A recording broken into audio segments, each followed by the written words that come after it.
Hello, a very good morning to all of you. Welcome to my channel NG Medicals. In this video, we are going to see the pathology of renal calculi.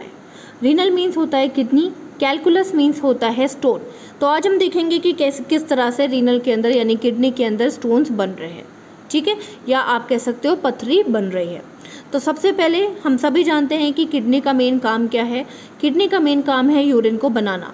कैसे बनाती है? वो blood के बेकार चीज़ों को urine में convert करती है और यूरिन को बॉडी से बाहर निकाल देती है, ठीक है. क्या होगा अगर हम पानी ही ना पिएं?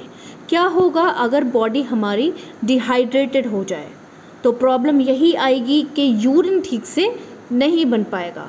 और जैसा कि हम सब जानते हैं कि यूरिन बनना बहुत इम्पॉर्टेंट है, क्योंकि यूरिन के थ्रू ही बेकार की चीज़ें बॉडी से बाहर निकलती हैं. और अगर यूरिन कहीं ना कहीं नहीं बन पाया या यूरिन कहीं ना कहीं फॉर्मेशन नहीं हो पाया तो प्रॉब्लम क्या होगी? वो बेकार की चीज़ें अंदर स्टोर होती रहेंगी और स्टोर होते होते एक तरह का क्या बना लेंगी?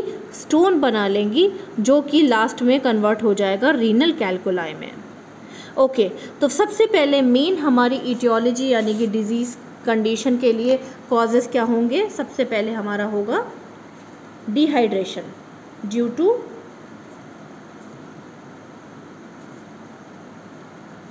ठीक है, ड्यू टू डिहाइड्रेशन. डिहाइड्रेशन की वजह से यहाँ पे क्या हो रहा है? यूरिन फॉर्मेशन डिक्रीज हो रहा है, ठीक है.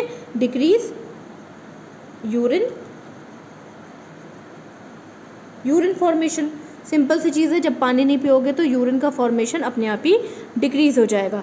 यूरिन का फॉर्मेशन एक तरफ डिक्रीज हो रहा है और दूसरी तरफ हमारा जो लीवर है वो कई सारी चीज़ें बनाता रहता है, कई सारे सल्यूट बनाता रहता है ना, कई सारे आयंस बनाता रहता है. एग्जाम्पल क्या क्या बनाएगा हमारा लीवर बनाएगा सोडियम, कैल्शियम, ऑक्सलेट, फॉस्फेट, ठीक है, पोटेशियम, है ना. ये सारी चीज़ें किसके थ्रू बन रही हैं? हमारे लीवर के थ्रू बन रही है. अब नॉर्मली होता क्या है कि इसमें से जो काम की चीज़ें हैं वो हमारी बॉडी यूज़ कर लेती है और जो एक्स्ट्रा चीज़ें होती हैं वो हमारी बॉडी क्या करती है? बॉडी यूरिन के थ्रू बाहर फेंक देती है, ठीक है. यहाँ पे यूरिन तो बन नहीं रहा है लेकिन लीवर अपना काम सही से करे जा रहा है. तो सिंपल सी चीज़ है, यूरिन नहीं बनेगा और ये सारी चीज़ें, ये सल्यूट और आयंस बनते रहेंगे तो ये सारी चीज़ें एक्स्ट्रा जो होंगी वो हमारे अंदर स्टोर होती रहेंगी. अब जब ये अननेसेसरी या बेकार की चीज़ें या जो भी एक्स्ट्रा चीज़ें हैं वो हमारी बॉडी में अगर स्टोर होती रहीं तो क्या प्रॉब्लम होगी? सुपर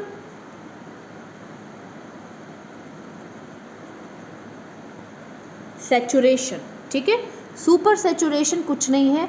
सुपर सैचुरेशन का मतलब है यहाँ पे यूरिन और ज़्यादा येलोइश हो गया. भाई पानी नहीं मिलाया, उसमें पानी की कमी है तो येलो कलर का यूरिन निकलेगा, ठीक है. येलो कलर का यूरिन क्यों निकल रहा है? क्योंकि उसमें इन सब का कंसंट्रेशन ज़्यादा है और वाटर का कंसंट्रेशन कम है. हालांकि यूरिन इन सबको बाहर तो निकाल रहा है लेकिन पूरी तरह से बाहर नहीं निकाल पा रहा है, ठीक है.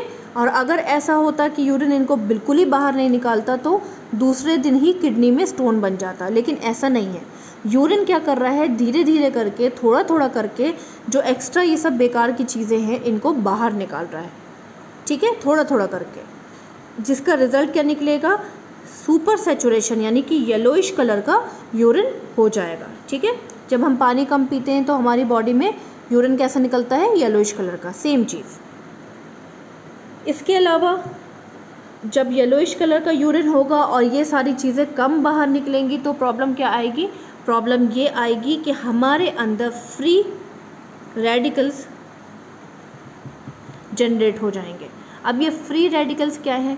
फ्री रेडिकल्स ऐसे हार्मफुल मॉलिक्यूल्स हैं जो कि हमारे सेल्स को डैमेज करने का काम करते हैं. भाई कोई भी बॉडी में चीज़ एक्स्ट्रा होगी तो उसके कॉम्प्लिकेशंस तो आएंगे ही. तो कॉम्प्लिकेशन कैसे आएंगे? फ्री रेडिकल्स जनरेट हो जाएंगे. फ्री रेडिकल्स ऐसे हार्मफुल मॉलिक्यूल्स हैं जो कि हमारे सेल्स को डैमेज करने का काम करते हैं. एक बार अगर ये फ्री रेडिकल्स जनरेट हो गए तो क्या होगा? सेलुलर इंजरी, ठीक है. जैसा कि मैंने आपको बता दिया, फ्री रेडिकल्स जैसे ही जनरेट हो जाएंगे इसका रिजल्ट क्या निकलेगा? सेलुलर इंजरी हो जाएगा। अब जब किडनी की बात चल रही है तो यहाँ पे हम किडनी के सेल्स की ही बात करेंगे कि किडनी के सेल्स क्या कर रहे हैं, इंजर्ड हो रहे हैं, उनके अंदर इंजरी हो रही है। तो ये रही आपकी किडनी, ठीक है। अब ये किडनी के सेल्स मान लीजिए यहाँ पे इंजरी हो गई, ठीक है। तो इंजरी हो गई मान लीजिए, तो यहाँ पे क्या हो जाएगा, एक तरह का गड्ढा बन जाएगा, यानी पिट बन जाएगा, ठीक है। मान लो इस एरिया के सेल्स डैमेज हुए किडनी के, तो इस एरिया में क्या हो जाएगा, एक तरह का गड्ढा बन जाएगा या पिट बन जाएगा। जितने भी सॉल्यूट हैं या जितने भी ये सारी चीज़ें हैं, ये सब क्या करेंगे, किडनी से निकलते हुए नीचे की ओर ना जा कर के यहाँ पे आकर के स्टोर होने लगेंगे। भाई एक तरह का गड्ढा बन जाएगा तो वहाँ पे बेकार की चीज़ें क्या करेंगी, स्टोर होने लगेंगी। और यही आगे चल कर के रिज़ल्ट क्या निकलेगा, सीधे सीधे क्रिस्टल बना लेंगी, एक दूसरे से चिपकती रहेंगी और स्टोन बनाने का काम करेंगी, ठीक है। आई थिंक आपको क्लियर हुआ होगा। सिंपल सी चीज़ है। सेल्स की इंजरी किसकी वजह से हुई, फ्री रेडिकल्स की वजह से हुई। ये फ्री रेडिकल क्यों बन रहे थे, क्योंकि यूरिन बहुत कंसनट्रेटेड था, बहुत हाईली कंसनट्रेटेड था, बहुत येलोइश कलर का था। येलोइश क्यों था, क्योंकि उसमें पानी की कमी थी, और पानी की कमी के साथ इन सारी चीज़ों की मात्रा यानी कि लेवल बढ़ा हुआ था, जिसकी वजह से अल्टीमेटली सेलुलर इंजरी हो गई। एक बार सेलुलर इंजरी हो जाएगी तो यहाँ पे ये सारे आयंस या सॉल्यूट क्या करेंगे, कलेक्ट हो जाएंगे, ठीक है, कलेक्ट हो जाएंगे। इनके कलेक्शन को हम बोलते हैं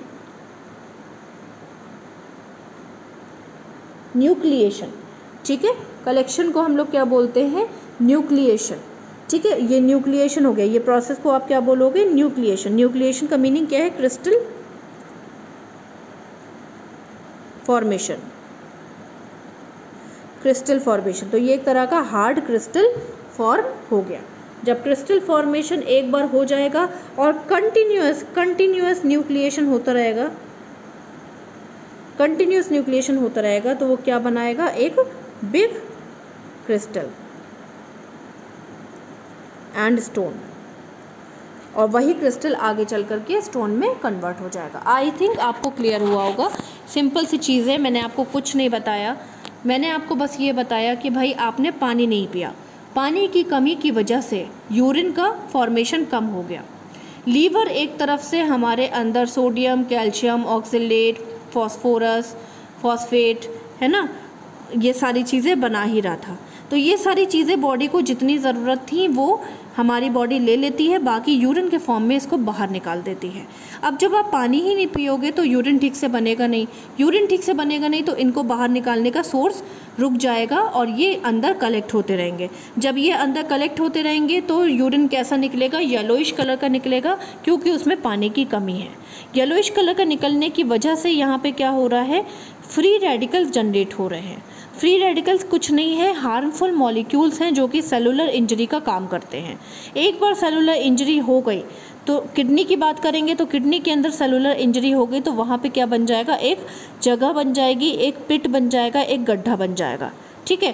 तो ये सारी चीज़ें क्या करेंगी, फिल्ट्रेशन के टाइम पे ये सारी चीज़ें उस गड्ढे में जा कर के छुप जाएंगी या कलेक्ट हो जाएंगी। इनके कलेक्शन को हम क्या बोलेंगे, न्यूक्लिएशन। न्यूक्लिएशन का मीनिंग क्या होता है, क्रिस्टल फॉर्मेशन, ठीक है। कंटिन्यूअस न्यूक्लिएशन होता रहेगा तो हार्ड क्रिस्टल बन जाएगा और आगे चल करके वो स्टोन में कन्वर्ट हो जाएगा। आई थिंक आपको क्लियर हुआ होगा। यहाँ पे आप नोट्स देख सकते हो। नोट्स थोड़े से लेंथी हैं लेकिन इंपॉर्टेंट है। यहाँ पे नोट्स देख लो, आप स्क्रीनशॉट ले लेना नोट्स की। डिहाइड्रेशन हुआ,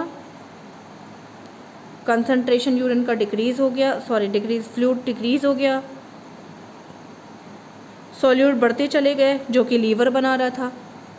रिजल्ट क्या निकलेगा, सुपर सेचुरेशन, यूरिन का कंसंट्रेशन या येलोइश कलर का यूरिन बढ़ जाएगा, जिसका रिजल्ट क्या निकलेगा, फ्री रेडिकल्स जनरेट हो जाएंगे जो कि हमारे आगे चल करके क्या करेंगे, सेलुलर इंजरी करेंगे। सेलुलर इंजरी के बाद एक तरह का गड्ढा बन जाएगा, इंजरी फेस बन जाएगा, प्लेस बन जाएगा, गड्ढा बन जाएगा। उस प्लेस में इन सारे सॉल्यूट का कलेक्शन हो जाएगा जिसको हम लोग न्यूक्लिएशन कहेंगे। न्यूक्लिएशन कुछ नहीं है, एक तरह का क्रिस्टल फॉर्मेशन है। जब ये क्रिस्टल फॉर्मेशन हो जाएगा तो आगे चल करके क्या होगा, कंटिन्यूस न्यूक्लिएशन की वजह से ये क्रिस्टल बड़ा होता चला जाएगा, लार्ज होता चला जाएगा, जिसको हम लोग बोलेंगे क्रिस्टल एग्रीगेशन, ठीक है। कंटिन्यूस बड़ा क्रिस्टल बन जाएगा, वो आगे चल कर हार्ड हो जाएगा और हार्ड होकर के ये स्टोन का फॉर्मेशन करेगा।